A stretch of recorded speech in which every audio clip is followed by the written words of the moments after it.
I-share ko sa inyo guys kung paano ba makakuha ng libreng salamin dito. Yan. So, pupunta tayo dyan. Papatingin tayo sa ating mata. Tsaka free salamin.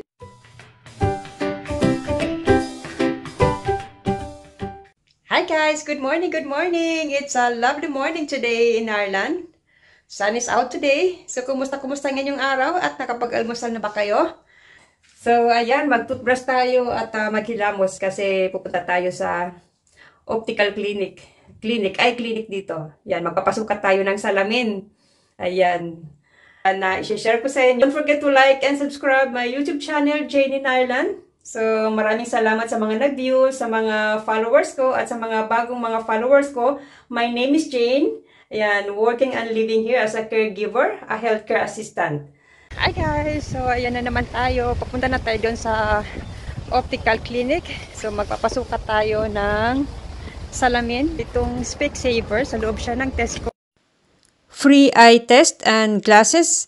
Sino-sino ba ang pwedeng makakuha nito? So, if you're eligible, so completely free. Employed ka, so meron tayong PRSI contribution. So, entitled tayo na makalibreng free test saka free glasses dito sa kahit saan na optical shop. So, ano naman ang PRSI? Ito po yung Pay-Related Social Insurance. Yan. Short PRSI. Ito yung contribution ng employer tsaka employee. Para sa atin, yan yung SSS. So, maganda dito guys kasi talagang ano natin yung benefit ng ating contribution. Kaya, free eye test, check-up, and then free glasses. So, hindi na ako nagpabook ngayon. Ang ginawa ko na lang, nag-call in na lang ako at pina-check ko kung eligible ba ako. So, binigay ko yung PPS number. Tapos, meron silang binigay na form para ipadala doon sa HSE. Ayan, for authorization. Tapos, pag bumalik nun, saka na mag-check up yung para sa mata at yon para makapili na ng gusto nyo na eyeglasses. So, yan lang po. Share ko lang po at para may idea po kayo.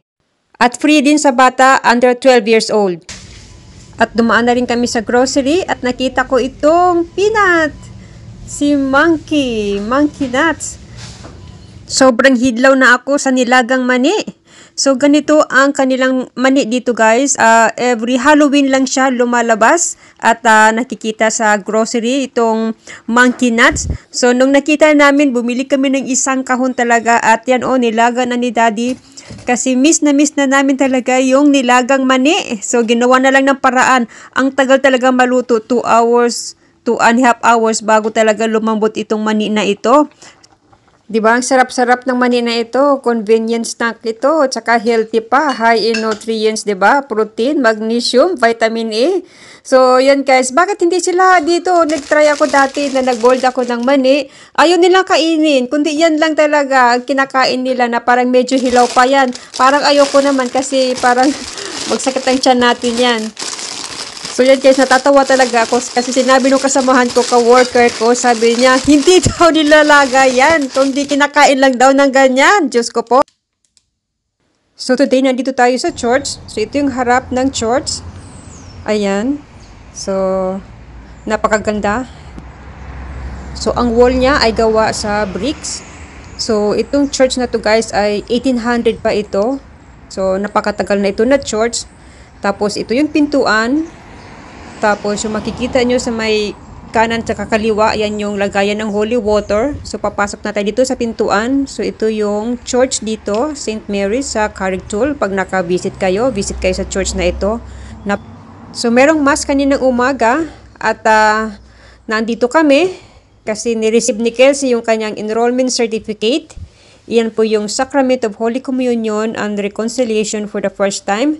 So, first Holy Communion kasi yung bunso ko. Kaya, ayan ang mga preparation dito sa Ireland. So, hanggang dito na po tayo. Hanggang sa muli.